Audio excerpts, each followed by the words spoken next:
those whose mind are attached to the formless absolute, the path of realization is more difficult because the realization of the formless is attained only with great trouble. जिसका मन निराकार ब्रह्म में लगा हो उसके लिए मार्ग अधिक कठिन है, क्योंकि देहधारी मनुष्य के लिए रूपहीन का अनुभव पाना बहुत कठिन है। इसके लिए बहुत ईमानदारी चाहिए, नीति चाहिए, निर्मम होना पड़ता है, काट देना पड़ता है। जो गलत चीज है उसे बिना तरस खाए, बंदा नहीं काटना है जो तुम्हारे ढकोसले हैं, जो तुम खुद को माने बैठे हो, जो तुम हो ही नहीं।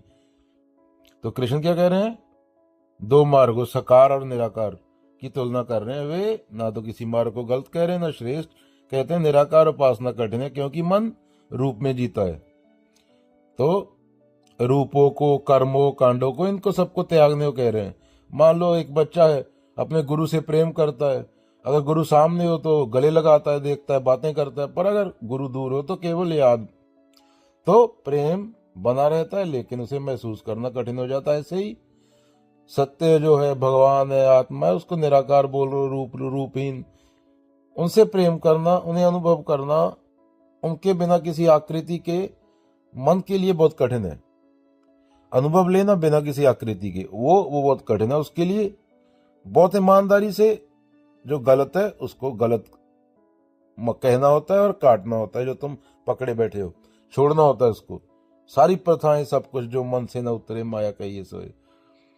जो मन निराकार में लग गया वही शुद्ध है, वही बुद्ध है। जो मन का स्वभाव रूप में जीना है, मन वस्तुओं, ध्वनियों, विचारों, रूपों में अर्थ ढूंढता है, पर यहां निराकार में टिक जाता है, कुछ पकड़ने को नहीं है। तो